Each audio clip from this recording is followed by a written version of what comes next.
Hey, it is Xennial Gamer, and we're back with another auto-win team video. Today we're going to be doing the Qeb-Kata-Bale team, which is a really nice team because it's completely free to play. All three monsters are available through fusion.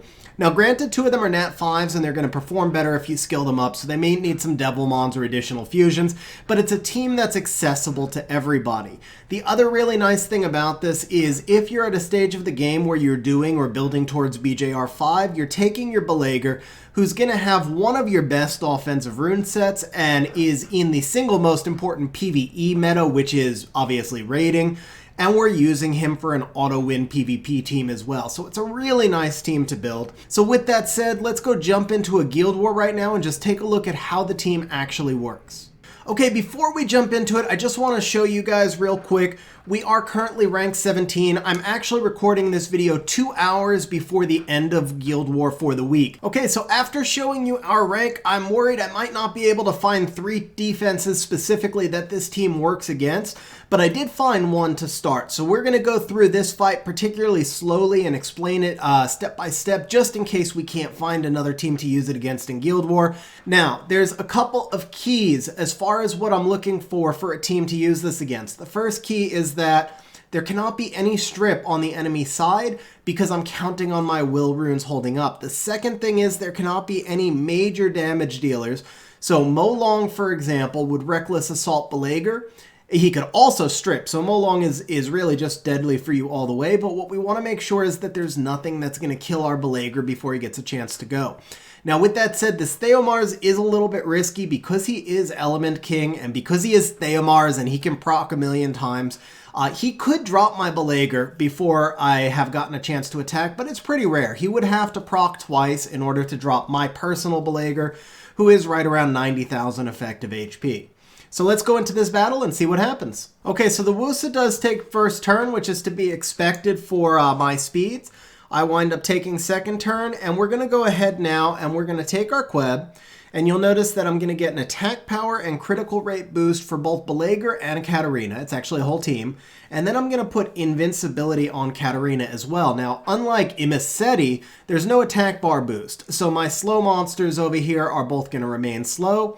Now, the Theo went after my Qeb, so it doesn't really matter at this point, honestly, if I lose him. It would matter, I guess, for the purposes of this video, not being able to do the team again. But in terms of Guild War, it doesn't really matter if that happens. He is the one monster that winds up being vulnerable at that point. Okay, now next we're going to go with our Katarina, and it's very important that you identify the most threatening enemy target. Now, that may have to do with attack bars, that may have to do with counterattacks, it could be a lot of different things, but you have to identify the enemy target that must be killed. So for example, if there were a Chandra, you know, the water beast monk on the enemy team, then that one must be killed because you don't want to risk it cutting and putting up its hug. In this case, there isn't really a major enemy threat, but if I were to target Theomars and it would hit Theomars 3 times, I would have completely wasted my skill because I would have popped Theos and Door and not killed anything. And if I were to target the Commune, I've got attribute disadvantage. It's the same risk. If he goes 3 times against him and then glances all 3 times, I wouldn't have killed anything. So we're going to hit the Wusa, which is a guaranteed kill, and then just see where the other two attacks go. You'll also notice my Baleygr at 3 stacks. So since I'm taking the guaranteed kill, that means my Baleygr is going to go to 5 stacks. And if you look at the attack bars, you'll notice that nothing is going to cut me. So we'll go ahead and target the Wusa.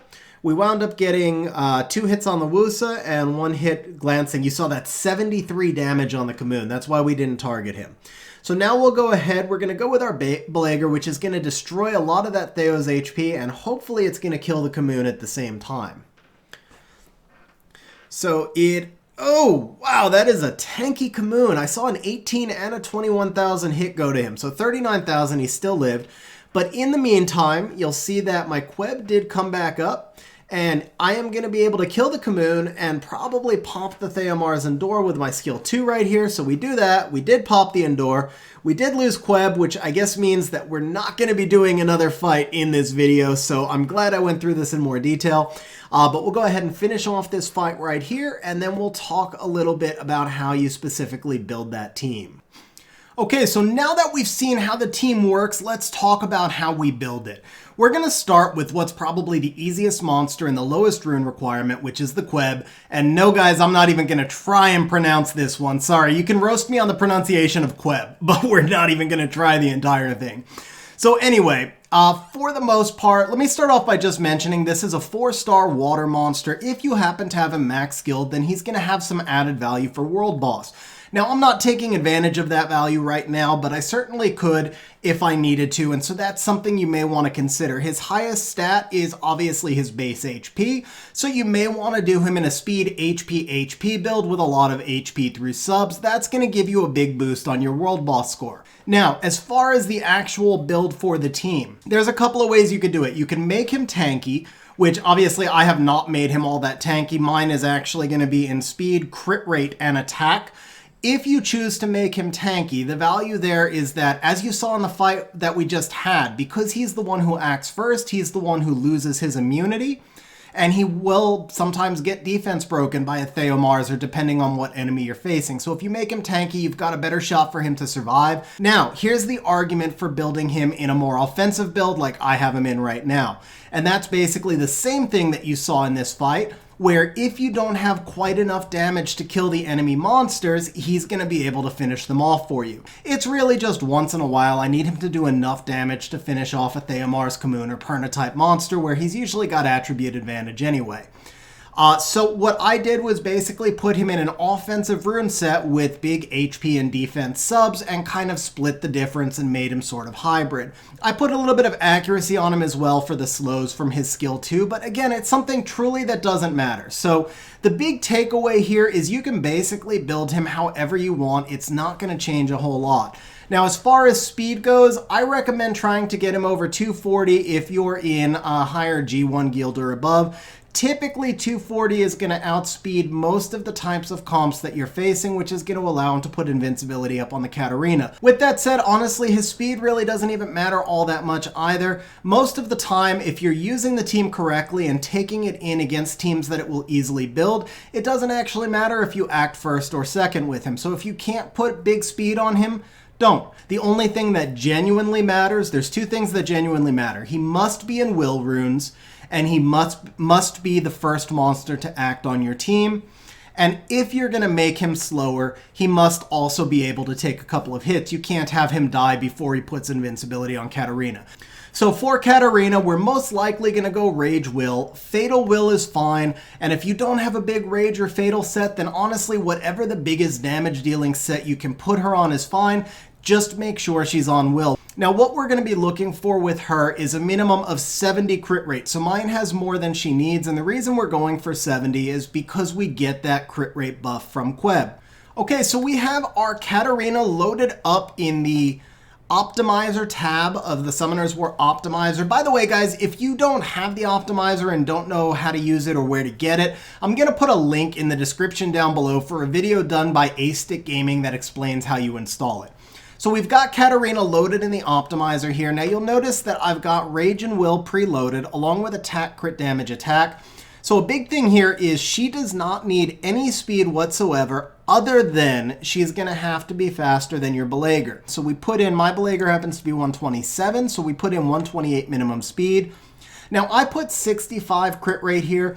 Again, we're looking for 70, so I put in the 65, so it's going to let me kind of look at some options, because if there's a huge damage difference at like 68 crit rate, I might take that build. Now, over on the top here, I went and use locked runes. However, I am going to exclude my Baleygr. I'm going to exclude my Julie, who's my main farming monster, and I'm going to exclude the fattest of my Lucians, all three of which are on really big rage sets, so that's going to slim down the pool. The target damage for her is probably about 42,000 if you're in a lower Guardian Guild and about 50,000 if you're in a higher Guardian Guild. But you can really get away with basically just doing as much damage as you can. Like if she's in the 30,000s, it's probably fine. The big thing is you want to make sure that she gets one kill to finish stacking Baleygr. So now that we've got everything set up, we are going to scroll down to this little cog right here.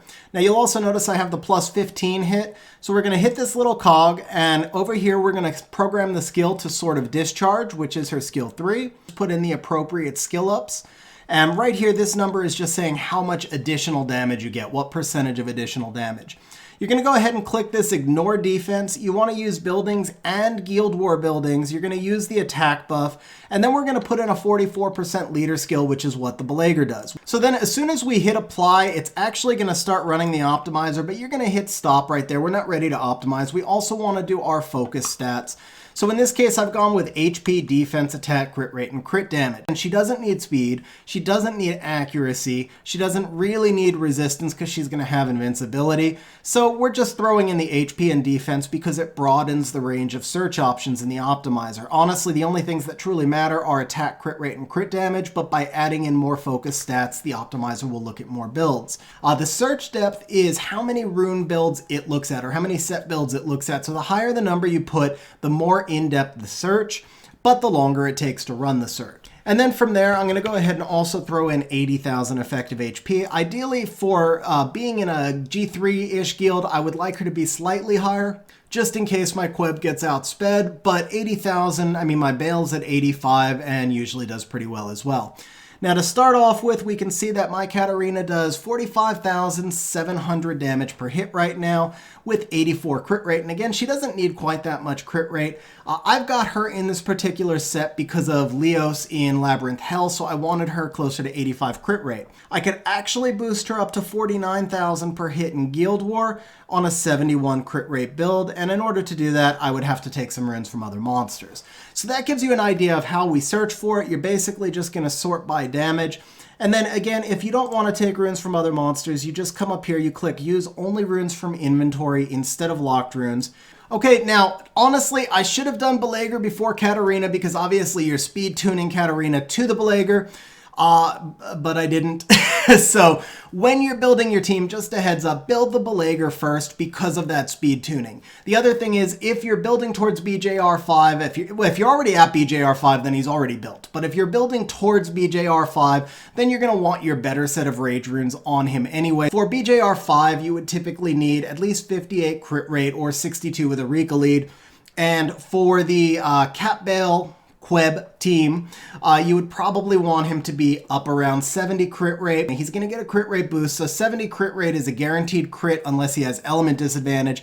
Okay, so we've got Baleygr in the optimizer. Now you'll notice again, I've put Rage Will. I just want to mention, and I said this earlier, neither Baleygr nor Katarina have to be on Rage. If you have a monster Fatal set that does more damage, that's fine. If you have a monster Broken set or 222 set, but they have huge crit damage subs, that's fine too as well. It's just usually easiest to get the most damage out of Rage, but it genuinely doesn't matter as long as they have Will runes. Now the numbers I put down here are actually the BJR5 minimums, not the minimums for the Qeb-Kata-Bale. If you cannot build BJR5 yet, then you're simply going to go with the most damage that you can do. But if we're going to go ahead and calculate his damage, we may as well check for a BJR5 build at the same time, so that's what I've preloaded. Minimum 87,000 effective HP, and I know there's a new thing out there. Some people say if you do a 4-man frontline, you can go down to 78,000 effective HP.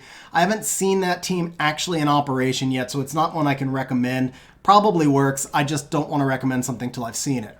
We'll go ahead and put a minimum 124 speed. We'll put the minimum 32,000 damage, but actually we'll go 31,500, and we'll put a minimum 58 crit rate, which is, of course, what you need for BJR5. Now we're going to come in here to the settings. We're going to get rid of that ignore defense. We're going to get rid of Guild War buildings because obviously it's raid. Instead, we're going to change this down to raid beast and raid 5. Our attack lead now is going to be only 40%. We're going to go ahead and use his Start of Apocalypse, max skill ups, and then here's the big trick. You want to change the multiplier to 550%. Because that is the 5th hit. The 400% is the first hit, but what we're looking for is the last hit on his stack Start of Apocalypse. We are going to have the attack buff, and we are going to have the defense break. And so this is what our final screen should look like. Now you're probably thinking that's not what he's going to be doing in Guild War, and that's absolutely true. But honestly, it doesn't matter because all we're looking for is to compare the different rune sets that we have available for the highest damage. For our search depth over here, I've actually already configured this. I've got it at HP, attack, defense, crit rate, and crit damage. But you might also notice I've adjusted the sliders and I've moved my attack and my crit damage up from the default and my crit rate down from the default. Now you want to be careful not to over adjust these sliders because it can actually mess with the optimizer. Try never to go over 2 and usually never to go over about 1.7 with any slider, with the exception of looking for your fastest possible build. Then sometimes I'll slide the speed slider all the way up to 3. Now the optimizer just popped up 0 builds for me, and that reminded me why. It's because I forgot to program in my fight sets. So in your BJR5 team, you're going to have 12 fight sets. Now in the other video, I showed you how to do it. In the BJR5 video I showed you how to do it through the damage calculator. So I'm going to do it a different way this time, just so those of you who have seen both videos now know both ways, which is that you click this little more button over here to expand this down, and we go ahead and click the fight set button 12 times. So now I've got 12 fight sets, and I'll go ahead and re-optimize. Then we'll come over here and we'll just sort by damage. Okay, so the ideal time to take this team in is when the enemy does not have a stripper and does not have a huge damage dealing threat that could one-shot your Baleygr. And also, if you are facing a team that you know is going to be really fast, you want to make sure it doesn't have an enemy monster that could one-shot your Katarina. Now, as I moved through the defenses, I realized that there actually was, had I not lost the Qeb, there was another team I could have brought it in against, which is this Commune, Theo, and Eladriel. I mentioned this earlier. Theo is a slight risk. If he gets multiple procs and targets your Bale, he can take the Bale out early, and that could cause you to lose. However, it's usually safe to bring this team in against a Theo. I'd say it's not entirely an auto-win team against Theo, but it's still going to win 9 times out of 10. Now, in this case, I would obviously target the Eladriel first because we don't want the Eladriel to do his resurrection thing. After the Eladriel's dead from the Katarina, then when Baleygr goes, he's going to destroy a lot of Theo's HP and we'll be able to do some damage from the Qeb. And of course, remember that Baleygr is going to restack himself as things die also. Okay, so I want to take a quick look at this team on the right, the Galleon, Clara, Yen. This team offers all sorts of problems. It's going to outspeed us, it's going to stun us, and the Yen can outproc us, even if both Galleon and Clara derped. So the reason I'm kind of hammering on this, I want to really point out the teams that you have to avoid on defense. The key to a successful auto-win team is taking it in situations where it's set up to succeed. So if we're talking about a turn 2 team, then a team that's likely to outspeed us and strip us is not where we want to be. Okay, and we're just going to point out one last one right here. This Miho. Obviously, Miho's not going to die to a crit, and we're setting this team up to be really heavy on crits. Also, Miho's going to counter, and both of our monsters are squishy. So even if the Clara was not there, I still would not bring it in against a Miho.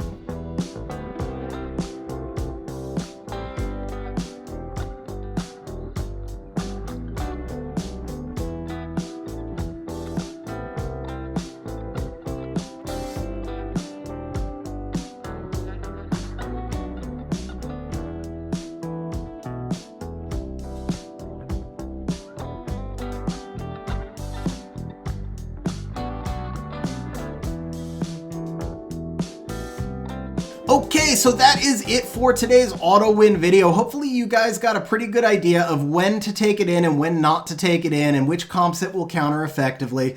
Overall, this is one of the best teams I think that you can build because it's all free-to-play monsters and the rune requirements are not really that high.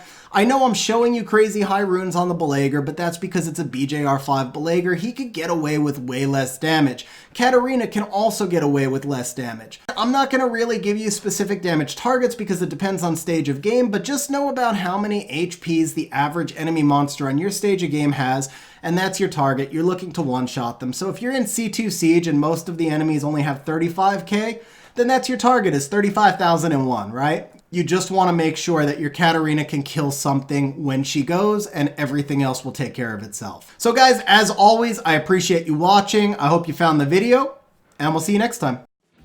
Hey guys, if you're still with me to this point, then that means that you probably liked the video, found it entertaining, or even better, both. So please smash the like button, hit the subscribe button, and leave a comment down below because those things help the channel grow, and more importantly, they show me that the video is useful, and that's the whole reason I do this in the first place.